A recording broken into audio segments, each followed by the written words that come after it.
Pues muy buenas tardes a todos los que se conecten el día de hoy en Econesans. Este es un nuevo live y estamos aquí en la UNAM, en Ciencias del Mar. Estoy aquí con Andrea Guzmán Arias. ¿Cómo estás, Andrea? Hola, Soraya. Muy bien, muchas gracias. Oye, pues muy contenta contigo. Quiero ver si se está escuchando. ¿Sí? Perfecto. Bueno, pues estamos aquí para hablar sobre un tema muy importante, que es los lagos, ¿no? Y el efecto, ¿no? En el cambio climático. Bueno, primero que nada les quiero presentar a Andrea. Ella se llama Andrea Guzmán Arias. Bueno, pues ella es guía de turismo del SENA, Servicio Nacional de Aprendizaje, Bogotá, Colombia, bióloga por la Universidad Nacional de Colombia, maestra en ciencias, en posgrado de ciencias del mar y limnología de la UNAM, candidata a doctorado, posgrado de ciencias del mar y ay, a ver, ahorita me dices, limnología UNAM. Bueno, antes que empezar nuestra charla, a mí me gustaría que nos dijeras qué es esto de limnología. Claro. Pues primero gracias por la invitación, por interesarte por este tema que para muchos puede ser como muy alejado, aunque pues todo el tiempo estamos en contacto con cuerpos acuáticos y porque precisamente eso es la limnología. La limnología es el estudio del agua que está sobre el continente, lo que tiene que ver con lagos, ríos, riachuelos, arroyos. Toda esta agua entra en el estudio de los limnólogos. Nada de lo subterráneo, los acuíferos. El agua subterránea y las lagunas costeras están ahí como un poco en el limbo. Habían estudios que los incluían. Ahorita hay más estudios que las incluyen que los que no. Pero pues todavía como que están ahí entre que sí y no. Y no. Ajá. Bueno, pues para empezar a mí me gustaría que nos platicaras cuál es la importancia que tienen los lagos en esta problemática que tenemos del cambio climático. Pues sí, pues realmente cuando hablamos de agua que está sobre el continente, pensamos todos directamente en el mar, ¿no? Exacto. El 70% de la tierra es agua y ese es el 70% es el océano. Y es un porcentaje muy, muy, muy pequeñito el que cubren los lagos en este caso. Si yo tomo, por ejemplo, esta taza que tú tienes aquí, y tengo el diámetro de la tierra que es como 70 centímetros, una gotita, un poco más que una gotita de agua es lo que corresponde a los lagos.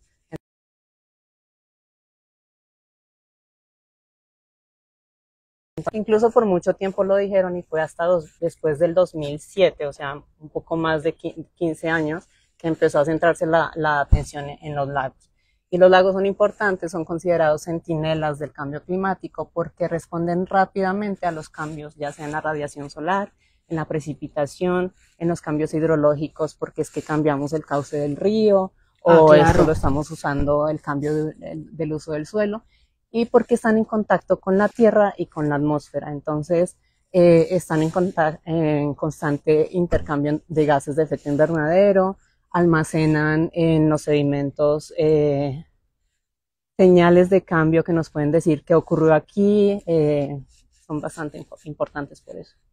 Bueno, y cuéntanos cómo es esto que son como sumideros, ¿verdad? De carbono. Sí, pueden ser tanto fuente o sumideros de carbono y esto, lo que les comento que fue hasta 2007 que se empezó a centrar cierta atención porque el cambio climático es una de las amenazas ambientales a los ecosistemas pues que el hombre utiliza para poder vivir, más grande a las que se ha enfrentado el ser humano. Entonces ahorita estamos todos como estamos viendo que está elevando el nivel del mar, que hay deshielos, que hay olas de calor por todo lado. Yo soy de Bogotá. En Bogotá la temperatura promedio son 16 grados. Hemos llegado a los 26, 27 grados que uno dice Bogotá nunca. Sí, wow. Incluso ustedes acá en la Ciudad de México y en muchos de países de otras personas, si nos ven de otros países, han dicho como nunca había sentido tanto calor como ahora. Entonces es como a lo que nos estamos enfrentando y ya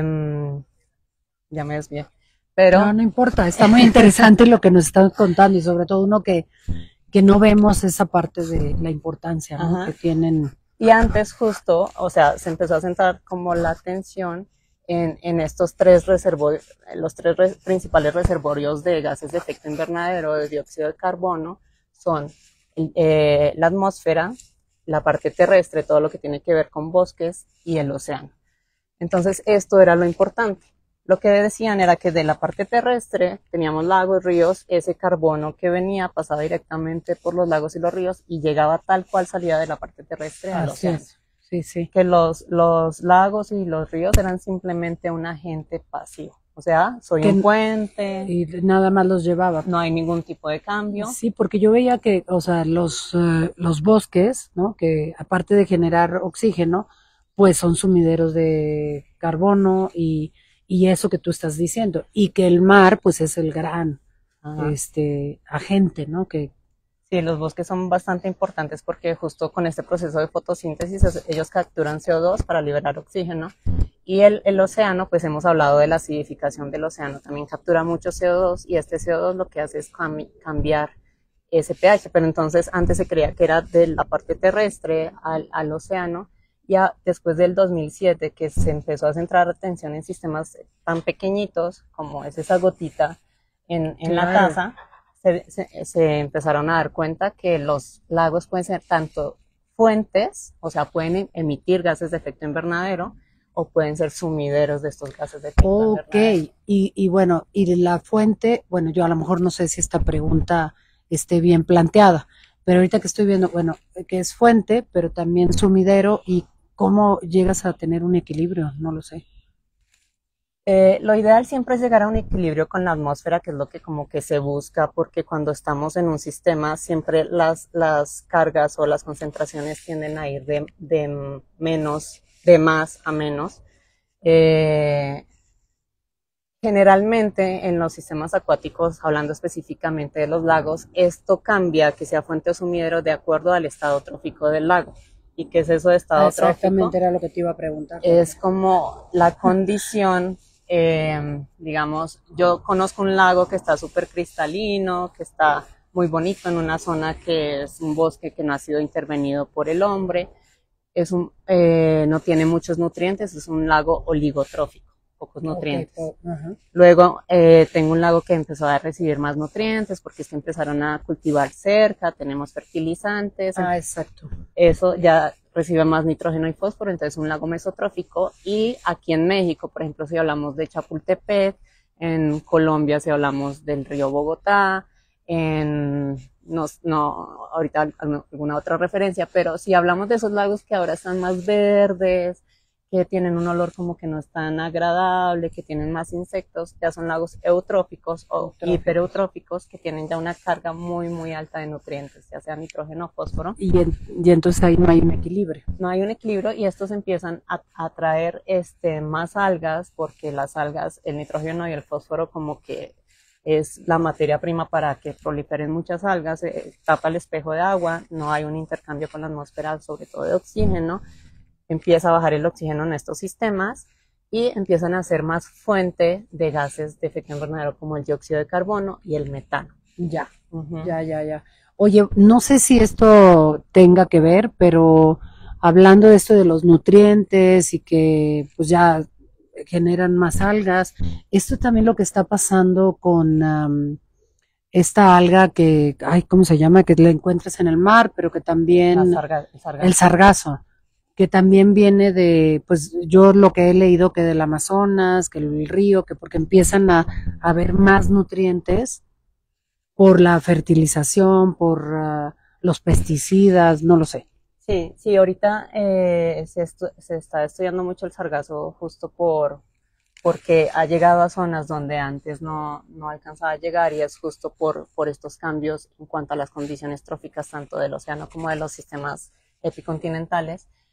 Y hablando en general, porque del sargazo no les puedo hablar ahorita tan en específico, sí, tenemos, lo que pasa es que aumenta el nitrógeno, aumenta el fósforo, llegan las algas o llegan unos que en Colombia llamamos buchones, aquí no recuerdo cómo se llama, que es como una planta que empieza a proliferarse muy, muy, muy rápido, el lirio de agua. El lirio, sí, cómo no. Sí. Y tapa el espejo de agua oscurece el espejo de agua, no deja que entre tanto luz ni oxígeno y era lo que les decía, empieza a haber un ambiente anóxico, sin oxígeno.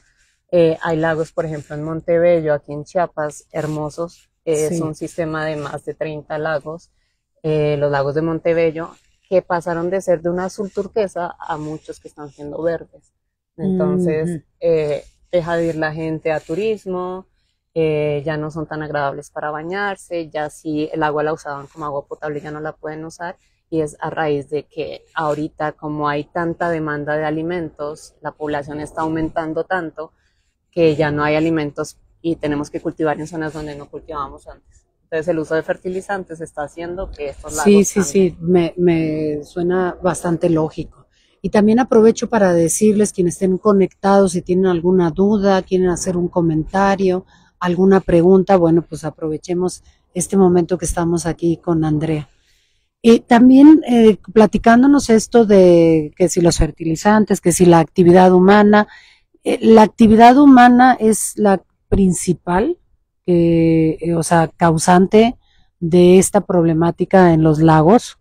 Pues mira que los gases de efecto invernadero son importantes porque son los que regulan la temperatura en la atmósfera y en la Tierra. Digamos que nosotros podemos estar aquí gracias a los gases de efecto invernadero, porque sin ellos la temperatura de la Tierra sería muy, muy bajita.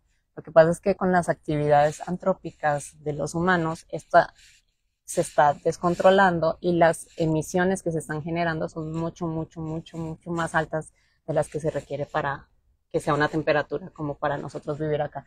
Entonces, es lo que llamamos efecto invernadero, que estos gases lo que hacen es que la radiación solar no salga, sino que se empiecen a acumular y aumenta la temperatura, porque sí son de origen natural. Por ejemplo, los lagos tienen un proceso en sus sedimentos que se llama la metanogénesis, que es un proceso que se da por la descomposición de la materia orgánica.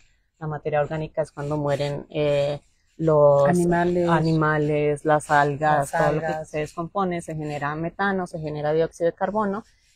Se puede oxidar, o sea, el metano puede pasar a dióxido de carbono en los sedimentos, en la columna de agua o en la atmósfera. Incluso el metano, aunque es un gas, porque esto es importante, nosotros... Sí, era lo que te quería preguntar del metano, porque hablamos más de siempre todo el mundo del CO2, pero el metano también... Son varios gases que se producen de manera natural, pero los tres principales son el dióxido de carbono, el metano y el óxido nitroso. Lo que pasa con estos tres es que, por ejemplo, el metano tiene un potencial de calentamiento de 25 veces más que el dióxido de carbono. O sea que si yo libero un metano es como si liberara 25 dióxido de carbono. Wow, entonces más potente, ¿no? Ajá. Pero si libero un óxido nitroso es como si liberara casi 190 dióxidos de carbono. Y el óxido nitroso es un gas que se produce mucho en cuencas agrícolas por lo que hablábamos de los fertilizantes. Wow, entonces sí tiene mucho que ver. Fíjate, eso sí que no lo sabía. O sea, como que siempre hablamos del metano, del dióxido de carbono, pero ¿cómo me dijiste? Porque es de nitrógeno, óxido nitroso. Óxido nitroso. Y bueno, ¿podríamos nosotros ayudar a revertir esto? ¿O cómo se puede ayudar? O platícanos qué es lo que tú haces en este doctorado que estás... ¿cómo se llama? Pues estudiando, ¿no? Transitando. Sí, yo específicamente lo que estoy haciendo es trabajar con un proceso que se llama oxidación anaeróbica del metano acoplado a la desnitrificación o DAMO, y es como saber si ese metano que se está produciendo en los sedimentos, yo estoy trabajando en lagos tropicales y en lagos templados, en tropicales 3 lagos acá en Montebello, y en Chiapas, en Chiapas, y templados 3 lagos en las lagunas de Ruidera, en Castilla-La Mancha, en España. Entonces también queremos saber si hay diferencia entre las emisiones de estos gases en diferentes latitudes, en diferentes estados tróficos, porque son 3 lagos, uno oligotrófico, uno mesotrófico y otro eutrófico, y vemos específicamente este proceso, que es como ese metano pasa otra vez a CO2 para que lo que se libere no sea una molécula de 25 potencial de calentamiento, sino de solo 1, y a qué se acopla para que se pueda dar ese proceso. No es porque yo lo estudie, pero es un proceso muy importante porque está ligando dos ciclos muy importantes que se dan en la Tierra, que son el ciclo del carbono y el ciclo del nitrógeno. Entonces, a medida que ese metano se oxida a dióxido de carbono, nitrato o nitrito se están reduciendo para liberarse nitrógeno y están permitiendo que unas bacterias y unas arqueas, que son las que participan en ese proceso, que son las que hacen. Arqueas son unos grupos microscópicos también, que muchas veces los confunden con bacterias, pero son como un grupo diferente en estos reinos de la naturaleza. ¿Sí? Ah, mira qué interesante. Y eso es muy interesante, a mí me gusta mucho mencionarlo porque nosotros estamos hablando de algo que nos está afectando a nivel global y es algo que está siendo influenciado por organismos microscópicos. Sí. Estos son los que participan en el proceso tanto de oxidación del metano como para que haya un proceso de nitrificación y este nitrato o este nitrito que está llegando a mi sistema acuático pase a nitrógeno y se reduzca. Oye, y hay una diferencia ahorita que empezaste a explicarnos, como que dije, bueno, hay una diferencia en la cuestión de los lagos tropicales o los lagos, ¿cómo dijiste que se llama? Templados, ¿no? Como los bosques igual, ¿no? Los bosques tropicales, los bosques templados. ¿Hay alguna diferencia de que ustedes vean más, no sé, contaminados o más que contaminados, que no es la palabra, contienen más esta parte del desequilibrio, ¿no? De ser fuente y también sumidero? Pues lo que intentamos con los lagos que estamos trabajando es que tengan como condiciones similares, aunque el lago eutrófico de acá de Chiapas es muy, muy, muy eutrófico a comparación con el lago de España. O sea, la concentración de nutrientes que tiene el de acá es mucho más alto.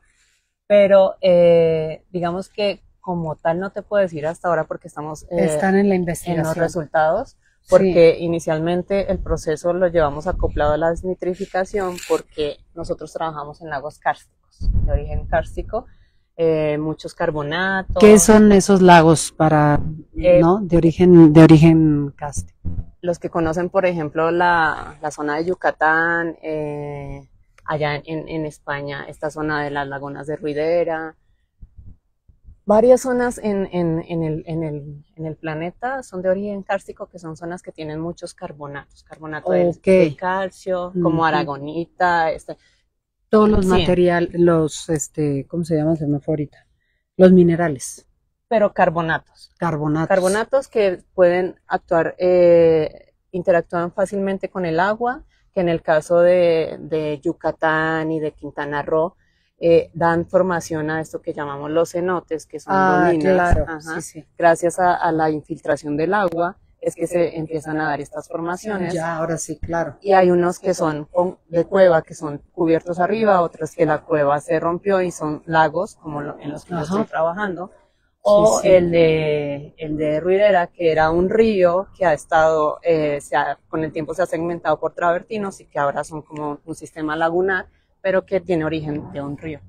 Pero es por la formación, el tipo de roca en el que se originaron. Pueden ser otros tipos como ígneos por origen volcánico, pero en este caso estamos hablando de kársticos por este carbonato de calcio que está en la roca. Y entonces, volviendo a esta pregunta porque la mayoría es por las actividades humanas, ¿no? De la formación de gases de efecto invernadero. De gases de efecto invernadero. Sí, puede darse de forma natural, como les digo, por el metano en los lagos, en los sedimentos, el dióxido de carbono, pero por ejemplo el óxido nitroso es más por cuencas agrícolas, por la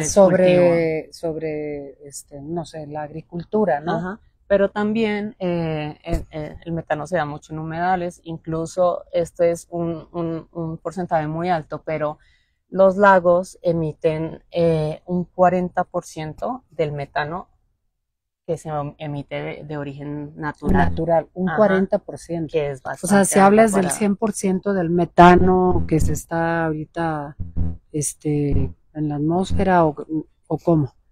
Es más bien que este metano que se produce en estos lagos que son un porcentaje tan pequeño que es 0.0016%, emiten de todas las fuentes naturales un 70%. O sea, los lagos de todas las fuentes naturales, ya sea termitas, las termitas producen metano en el proceso de descomposición de la madera, los rumiantes cuando eructan, pero los lagos son un 70%. O sea, también, ¿verdad? Pero eso está entre ser antrópico, o sea, por origen humano, porque al final, pues sí, porque se trajo como la parte de la ganadería y la agricultura.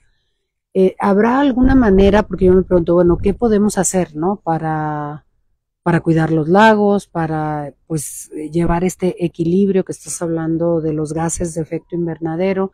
Tal vez yo, o sea, estoy pensando en esta parte de la agricultura regenerativa y de esta parte de la agricultura que es más como más tradicional, como se hacía ancestralmente y que pues no se utilizaban tantos pesticidas y ¿cómo se llama esta? Fertilizantes para que crezca todo más rápido porque consumimos más y porque somos más personas, ¿no?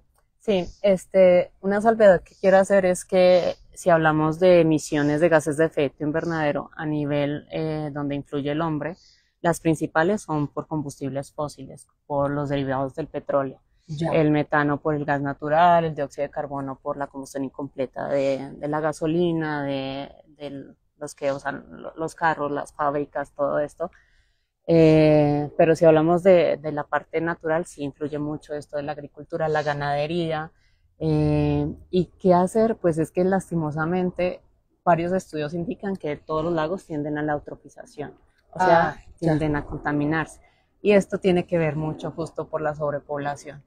Ya. Yo creo que es muy importante el hecho de esto que tú estás haciendo, de divulgar, de que los científicos estemos más cerca a las personas. De todo, exacto. Sí. Tanto que viven en la zona, porque es que luego llegábamos, nos bajamos del carro, bajamos cosas, entramos al lago, salimos y la gente nos ve ir periódicamente, cada tanto, pero ellos no saben qué estamos haciendo. A veces se acercan y preguntan, pero ellos, y ahora gente más alejada que no tiene que ver con el sistema, no sabemos nada. No sabe qué está pasando, qué estamos haciendo. Entonces, sí es importante tanto que la gente de la zona esté involucrada como de las políticas públicas, porque yo no puedo llegar a decirle al señor, usted no puede sembrar aquí, claro, porque es que mire lo que está pasando con el lago, porque pues es que siempre estamos pensando en que es que yo necesito comer hoy, no en 20 años, sí, 10 años, algo así. Sí. Entonces es como de que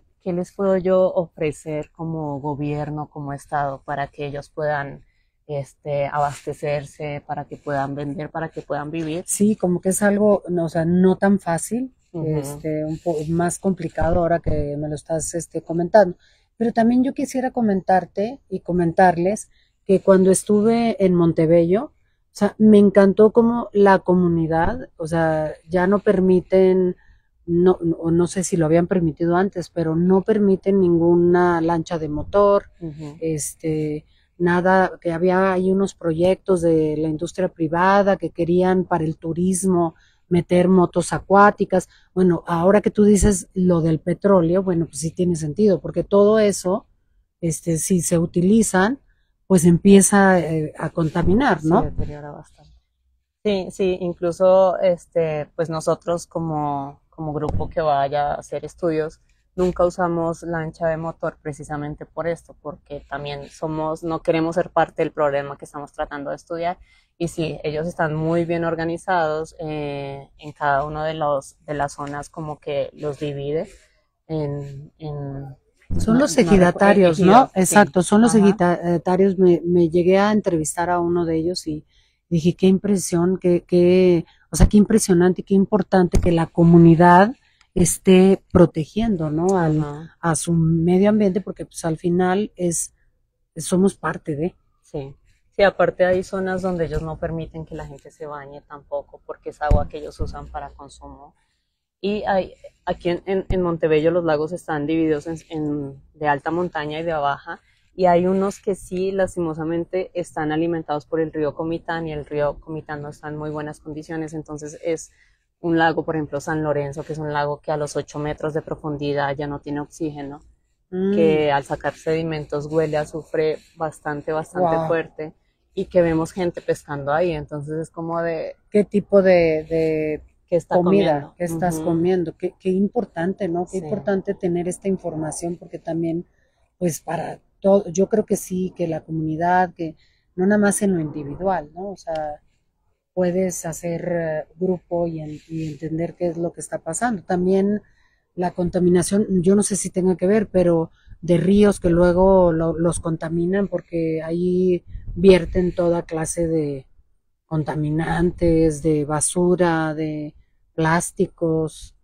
Entonces, podría ser algo parte del problema. sí. Yo creo que es ser un poco más conscientes porque luego nosotros queremos ir de vacaciones al mar y que Mm, se vea bonito y es que acá está más clarito y es que el Caribe es hermoso, pero ser conscientes de que el mar inicia en mi casa, que yo cuando abro la sí, llave de mi casa, lavo mis trastes, cuando descargo el agua del inodoro, esa agua no se va a quedar aquí abajo en el pozo séptico de mi casa, del instituto, de donde yo estoy, esa agua va a ir y si tiene esperemos que una planta de tratamiento donde tenga un proceso de limpieza y que así pueda ser liberada ya sea a un río, a un lago, a un sistema acuático que va a llegar finalmente al mar. al mar, Y que sí. en ese transcurso va a ser agua de riego para los alimentos que nosotros consumimos, para los animales que luego consumimos. Entonces, todo está interconectado. Exactamente, qué Sí. importante eso que nos estás comentando, porque muchas personas como que no podemos, si estás en la ciudad, no puedes visualizar que todo ese proceso y esa agua va a llegar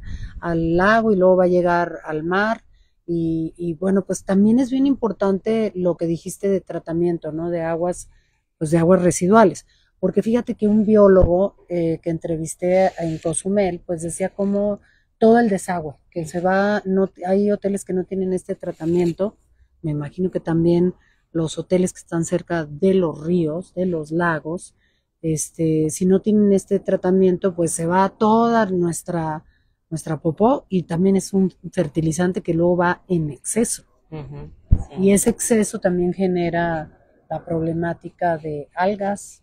¿Es Ujú. así? Sí, y esto de lo que hablábamos de la eutrofización finalmente para esos sistemas, porque sí, sí se ven en muchos lugares donde pues el hotel muy bonito, la infraestructura, incluso hoteles tipo muy locales que van acorde con la zona, entonces si están en la selva están en madera y la, pero sí, no siempre tienen como este tratamiento de aguas, no voy a hablar de ninguno en específico porque no conozco, pero en las noches riegan sus aguas negras porque nadie los ve. Entonces, eso no es un Sí, secreto sí, para sí. nadie, que sí está Claro. pasando. Y es justo eso, que a mí me pasa que cuando yo iba al campo con mi abuelita, yo recuerdo zonas donde había el riachuelo, la quebrada, que ahora ya es un camino o que está contaminado porque pues afortunadamente hay zonas de Colombia que todavía están muy bien conservadas y el agua está muy Pues bien. eso era lo que te iba a decir, porque Colombia yo he visto que han hecho muchísimos esfuerzos para combatir, por ejemplo, Bogotá, que han sembrado, eso es lo que yo he estado viendo, ¿no? En redes y en internet Sí. y en investigación. Sí, falta mucho y es muy complicado, sobre todo cuando los sistemas acuáticos dejamos que lleguen a cierto grado de daño, es muy complicado revertir eso. Revertirlo. Ujú. Pero sí, ahorita creo que somos países, si hablamos de Latinoamérica, muy ricos a nivel natural, que todo va a generar un impacto, todo, absolutamente todo. Pero si podemos disminuir este impacto haciendo como un turismo un poco más responsable, enseñando a la gente de otra forma o algo así, podríamos ser potencias en cuanto a esto. Claro, claro, o sea, menos este concepto del turismo masivo, ¿no? Que luego Sí. pues ni piensan, ¿no? O sea, es cuestión del el momento, disfrutar y ya lo demás no importa. Y como dijiste, todos estamos interconectados, ¿no? Ujú. Todo lo que estamos viviendo, las personas, los animales, pues el agua. Entonces, qué importante porque siempre estamos pensando en esta parte de reforestar, pero es muy importante el cuidado de las zonas, bueno, de los lagos, porque pues el agua es vida, ¿no? Sí.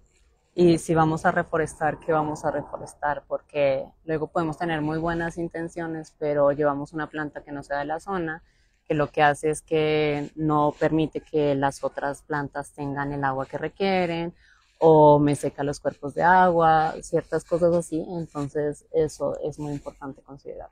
Y bueno, por último, algo que tú quieras agregar o que nos puedas decir qué podemos hacer nosotros en lo individual o algún consejo, algún tipo, o como tú quieras terminar esta entrevista que me encantó, Andrea, nos deja como con mucha claridad. No sé si por ahí hay alguna pregunta. Saludos, súper. Yo Pues, creo que, pues mira, es que nosotros somos individuos que a veces somos muy egoístas mm, y consideramos que lo que hagamos no va a sumar. O sea, como que todo lo queremos para nosotros y decimos, pues es que yo me merezco esto, es que yo sí, he hecho esto y lo otro, pues, sí. o decimos, lo que yo haga no va a influir. O sea, somos cuántos millones de Que no va a impactar habitantes, o no va a ajá, influir. no va a Ajá. generar ningún impacto en lo que yo haga. Si yo no apago la luz ahorita, pues qué pasa, si no desconecto, qué pasa, si no cierro la llave mientras me enjabono o mientras me cepillo los dientes. Pero al final todo suma, porque así como si soy yo la que piensa eso, otra persona también lo está pensando, Y y todos, cuánto se suma al claro. final. Entonces, las actividades individuales sí influyen bastante.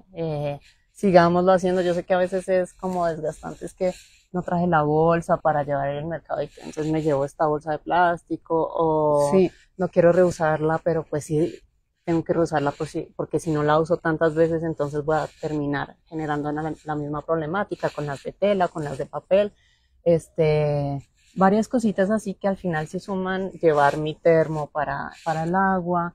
Y sí, las industrias grandes son las que están las que más afectando más, están afectando. pero la suma de nosotros también puede generar un cambio y sobre todo un cambio mental. O sea, Sí, en los niños, en las sí, nuevas claro. generaciones, informarnos un poco, no dejarnos solamente con lo que dicen los noticieros locales o cosas así que luego no es información verificada. Acérquense a alguien si conocen a alguien que trabaje con algo, si Sí, viven cerca de un cuerpo de agua, pues vean cómo está el tema de que está entrando, que si tiene alguna vertedero que me esté entrando agua negra o exacto, algo y actuar así. en comunidad. Ajá. Y sí, juntarnos y Ujú. trabajar entre nosotros, porque es en pro de todos al final. Pues muchísimas gracias, Andrea. Y bueno, gracias a ustedes. Este live va a estar, como todos los lives, siempre puesto en Econesans para que ahí, si no lo vieron completo o si lo quieren volver a ver o lo quieren compartir, pues lo van a poder hacer. Muchísimas Gracias a gracias y ti. hasta pronto. Ay, gracias.